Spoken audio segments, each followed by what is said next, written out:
Hello everyone, my name is Bharat Tyagi, faculty of physics पीपीएसवानी centre for excellence. Last time हमने complete किया था, ये हमारा टॉपिक था केवीएल किरचॉफ लॉ, और हमने के दो टाइप ये सारे कंप्लीट किए थे, फर्स्ट लॉ और सेकंड लॉ। फर्स्ट लॉ था हमारे पास जंक्शन रूल, करंट रूल, और सेकंड था वोल्टेज लॉ। अब इस पर हमें क्वेश्चंस करने हैं, इसकी प्रैक्टिस करनी है, और इसमें क्या स्पेसिफिक कंडीशंस हैं, स्पेशल सिचुएशंस आती हैं क्वेश्चंस में, वो हमें देखनी है। उससे पहले मैं इसका एक एप्लीकेशन और टॉपिक भी है हमारा, वो साथ में डिस्कस करूंगा, तो हमारे वो एग्जाम्पल की तरह भी हो जाएगा और एक टॉपिक भी कंप्लीट हो जाएगा। तो उस टॉपिक का नाम है, हमने इसे पढ़ा हुआ है ऑलरेडी कैपेसिटर्स में। टॉपिक का नाम है व्हीट स्टोन ब्रिज। तो व्हीट स्टोन ब्रिज एक स्पेशल कंडीशन होती है, स्पेशल सर्किट होता है, जहाँ पे हम किरचॉफ लॉ को यूज करके उसको सिंप्लीफाई कर सकते हैं, कॉम्प्लिकेट सर्किट को, स्पेसिफिक कॉम्प्लिकेट सर्किट को सिंप्लीफाई कर सकते हैं। तो टॉपिक का नाम है व्हीट स्टोन ब्रिज। चैप्टर चल रहा है हमारा current electricity, wheat stone bridge. तो ये सर्किट आपने कैपेसिटर में ऑलरेडी पढ़ा हुआ है, मैं यहाँ पे भी बता देता हूँ इसे। तो इस टाइप का हमारे पास एक सर्किट रहता है यहाँ पे, और बीच में यहाँ पे एक गैल्वेनोमीटर या एमीटर लगा देते हैं हम, जो कि करंट मेजरिंग डिवाइस है, और इसको कनेक्ट कर दिया हमने बैटरी से।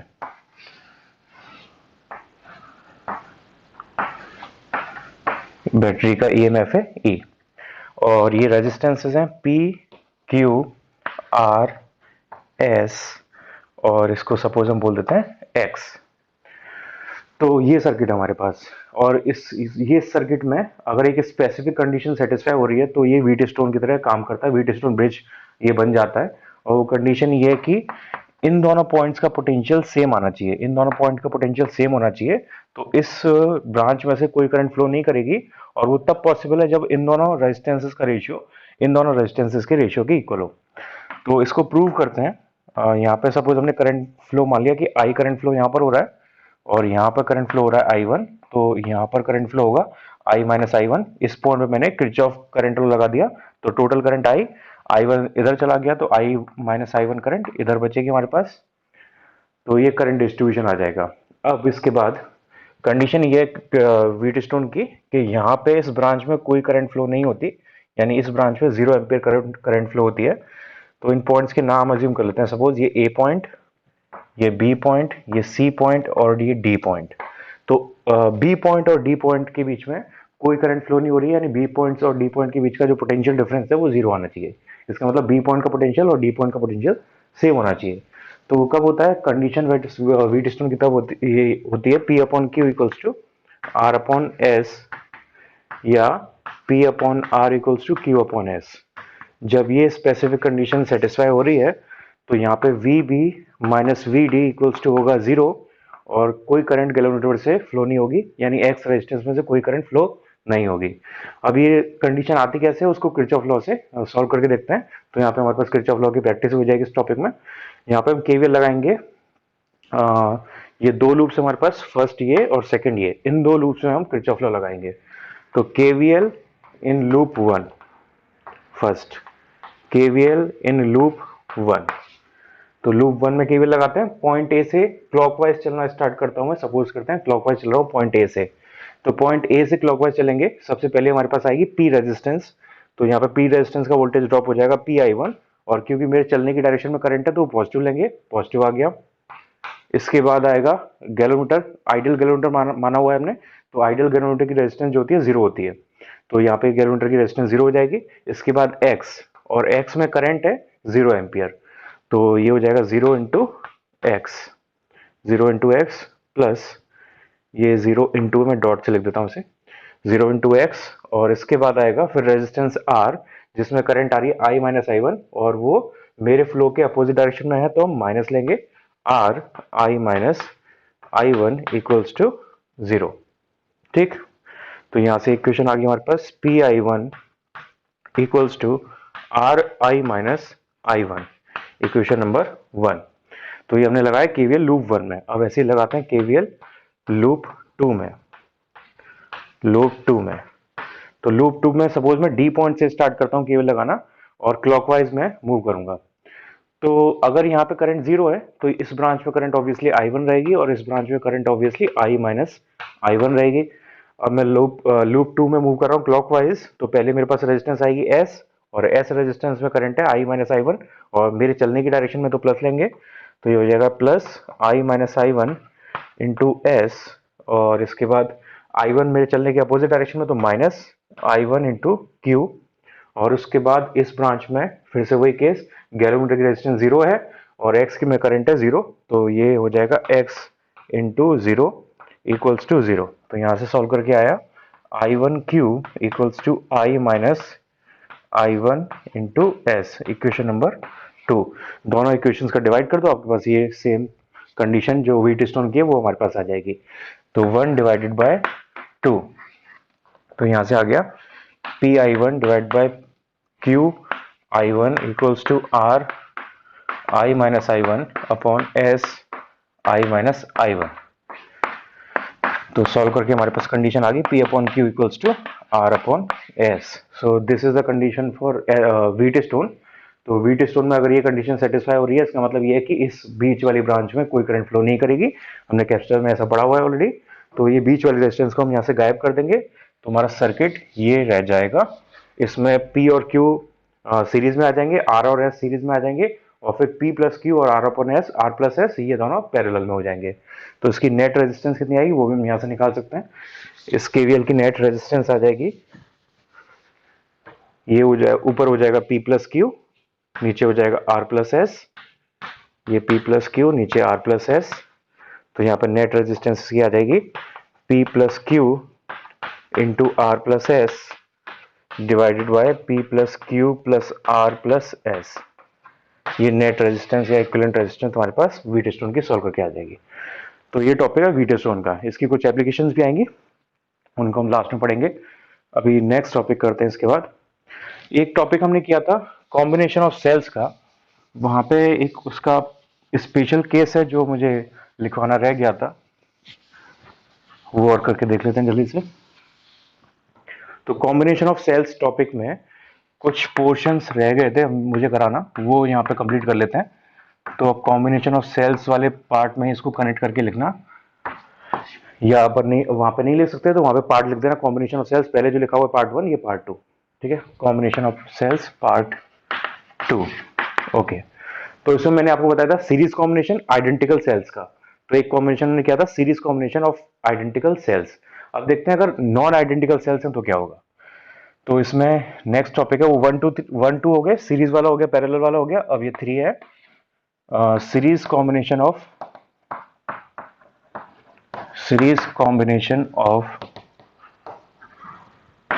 नॉन आइडेंटिकल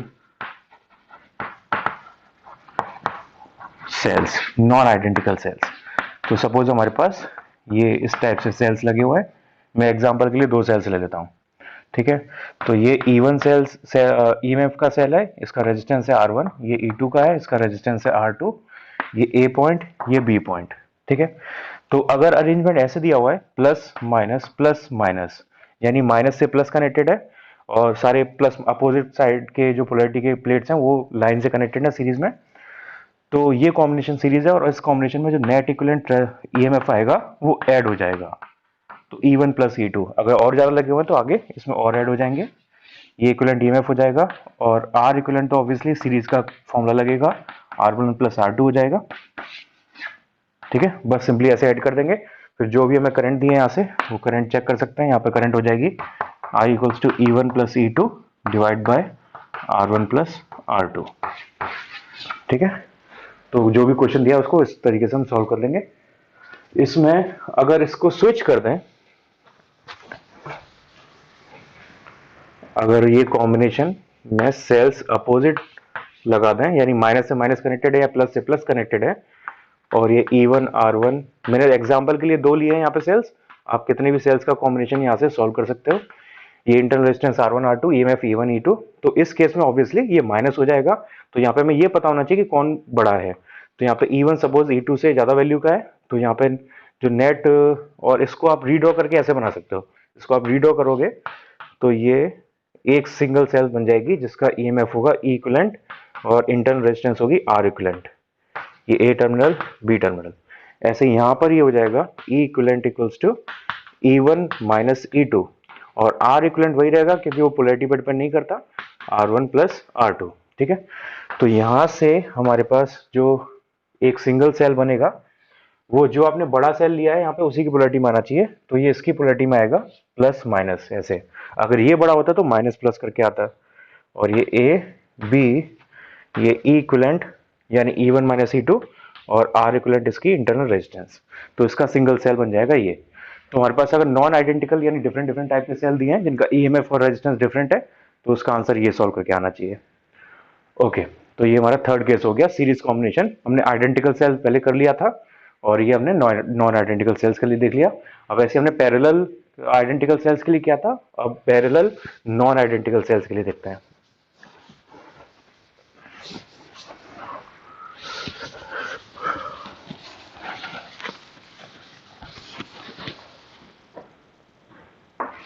फोर्थ केस है parallel combination of cells, parallel combination of cells, parallel combination of cells of non-identical cells, non-identical cells।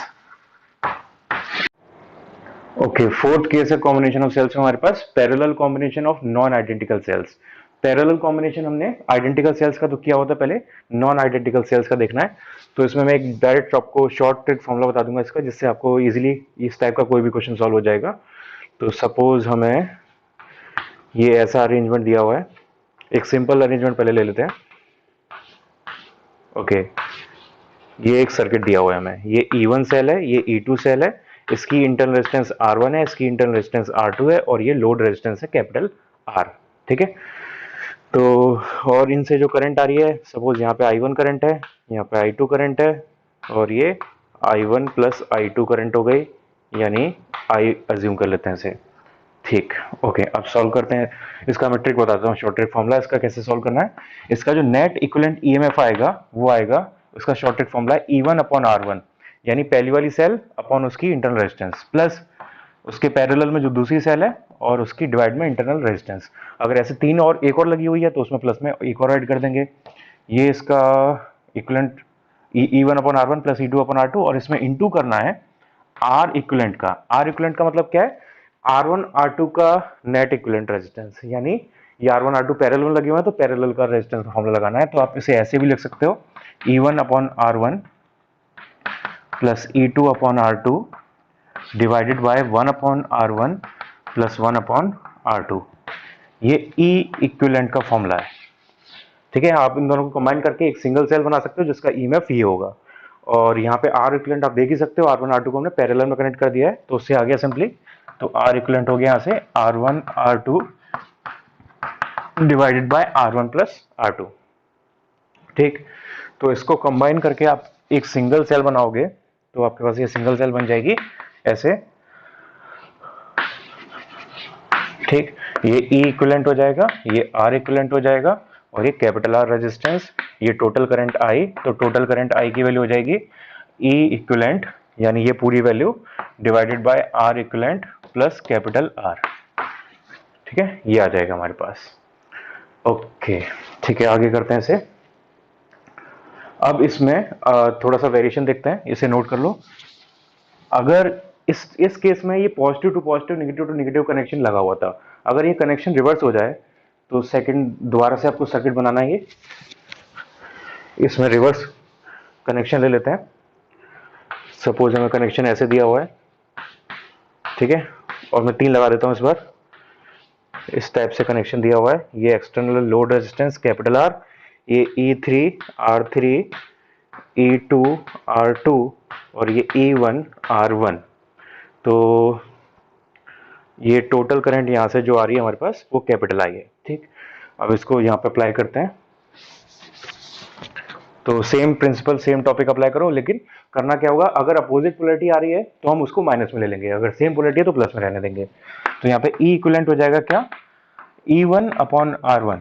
ठीक है, इस ये जो पोलैरिटी है इसको हमने पॉजिटिव माना हुआ है, तो उसके अपोजिट वाली नेगेटिव हो जाएगी, तो नीचे वाली इसके अपोजिट है तो माइनस में हो जाएगी E2 R2 और फिर तीसरी वाली सेम उसके साथ सिमिलर है, तो ये E3 R3 और नीचे R equivalent into R equivalent, तो इंटू R इक्विवेलेंट क्या आएगा 1/R1 plus 1/R2 plus 1/R3।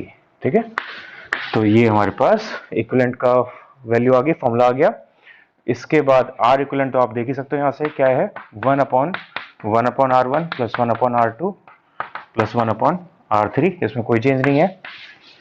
तो यहाँ से नेट करंट हो जाएगी E equivalent divide by R equivalent plus capital R, और इसका सिंगल एक सर्किट बनेगा सेल का, जो पॉजिटिव माना था उसी टाइप से सेल लगाना होगा आपको। ये टोटल लोड रेजिस्टेंस और ये इसका इक्विवेलेंट ईएमएफ और ये इसकी इक्विवेलेंट इंटरनल रेजिस्टेंस, तो इसका नेट सर्किट जो बनेगा इक्विवेलेंट सर्किट वो ये बन जाएगा। तो ये है पैरेलल नॉन आइडेंटिकल सेल्स का कॉम्बिनेशन। उसके लिए आपको ये जो मैंने फॉर्मूला बताया, शॉर्ट ट्रिक बताई, ये याद रखना है, इससे सारे क्वेश्चन इसके सॉल्व हो जाएंगे। ओके, तो अभी हमारा पैरेलल और सीरीज का कंप्लीट हो गया पूरा कॉम्बिनेशन। हमने आइडेंटिकल सेल्स के लिए भी देख लिया है और नॉन आइडेंटिकल सेल्स के लिए भी देख लिया है। इसके बाद है मिक्स्ड ग्रुपिंग। तो फिफ्थ है मिक्स्ड कॉम्बिनेशन।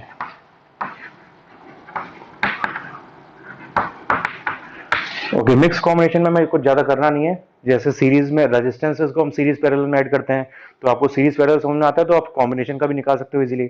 ऐसे यहाँ पर होगा, जैसे जैसे कैप्चर में भी हमने सीरीज पैरेलल किया था, फिर जो मिक्स्ड ग्रुपिंग आती है उसी से सॉल्व हो जाती है, बस उसमें प्रैक्टिस ही होती है। तो सेम चीज यहाँ पे करनी है।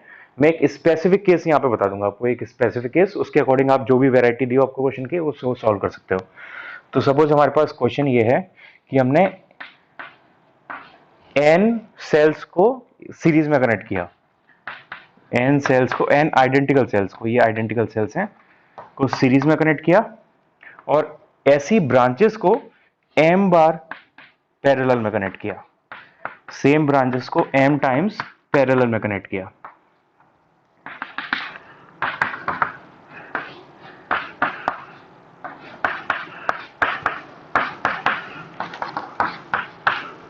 तो ऐसा कोई सर्किट मिल जाएगा, और ये एक्सटर्नल लोड हमारे पास, लोड रेजिस्टेंस कैपिटल R। ठीक है, ये सारी आइडेंटिकल है, यानी ई ईएमएफ और R इंटरनल रेजिस्टेंस सबका सेम है।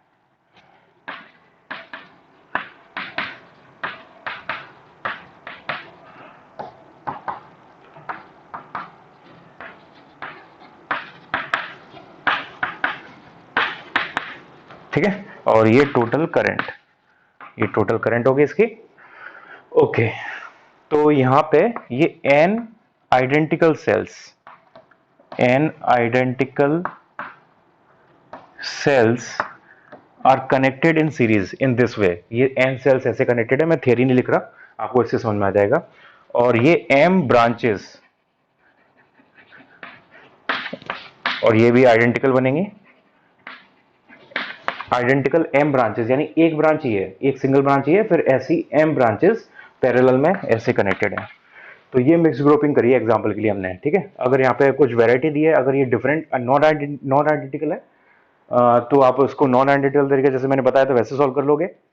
ठीक है, और कोई अगर यहाँ पे रिवर्स दिया है तो रिवर्स का भी बता चुका हूँ, रिवर्स का भी आप कर सकते हो, तो उसमें ऐड हो जाएगा। मैं एक सिंपल एग्जाम्पल की तरह बता रहा हूँ अच्छे से।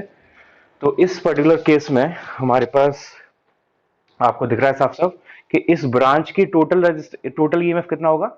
एक सिंगल ब्रांच का टोटल ईएमएफ होगा E equivalent of single branch, क्योंकि ये सीरीज है तो सारे ऐड होते जाएंगे, plus E dot dot dot N times add होंगे, तो ये हो जाएगा एन ई। ठीक है, और फिर ये एन ई एक ब्रांच का आ रहा है, और ऐसे हमारे पास एम ब्रांचेस पैरेलल में कनेक्टेड है, लेकिन पैरेलल में वोल्टेज ऐड नहीं होता, पैरेलल में ईएमएफ सेम रहता है, तो टोटल इक्विवेलेंट ईएमएफ जो आएगा सर्किट का वो भी यही रहेगा एन ई। तो इक्वेशन नंबर 1 होगी हमारे पास ये। ठीक, अब इसके बाद एक ब्रांच का इक्विवेलेंट रेजिस्टेंस कितना आएगा, एक ब्रांच का equivalent resistance of single branch, internal resistance of single branch, ये आएगा R1 R plus R plus R plus R dot dot dot N times, तो ये हो जाएगा एन आर। और फिर ऐसे N R N R N R, ये एम टाइम्स पैरेलल में कनेक्टेड है, तो नेट इक्विवेलेंट रेजिस्टेंस आ जाएगा N R divided by M. ये पैरेलल में कनेक्ट कर दिया हमने इसको, इसलिए ये आ गया N R upon M, equation number 2। ठीक है, तो इस सर्किट को आप कंबाइन करके एक सिंगल सेल का सर्किट बनाओगे तो आपके पास सर्किट ऐसा बन जाएगा। इसका ये सिंगल सेल जिसका इक्विवेलेंट ईएमएफ निकाल चुके हैं हम, और इक्विवेलेंट इंटरनल रेजिस्टेंस भी निकाल चुके हैं, और ये लोड रेजिस्टेंस यहाँ पे कनेक्टेड है। टोटल करंट है I। तो ये सर्किट इसमें फॉर्म हो जाएगा, और इसके बाद आप इसका करंट बता सकते हो। करंट कितना होगा? I equals to E equivalent. E equivalent हुआ N E divided by capital R plus N R upon M. M का एलसीएम ले लो, थोड़ा सिंप्लीफाई कर लो, तो एम एलसीएम लेने के बाद ऊपर आ जाएगा, तो ये हो जाएगा M N E divided by M R plus N small R. ठीक है, तो I equals to M N E divided by M R plus N small R. Okay, ये हमारे पास इसका करंट आ जाएगा। ये करंट का फॉर्मूला हो गया। Question number 4। अब करंट के फॉर्मूले से पावर ट्रांसफर निकाल सकते हो। पावर ट्रांसफर हमारे पास क्या आएगा?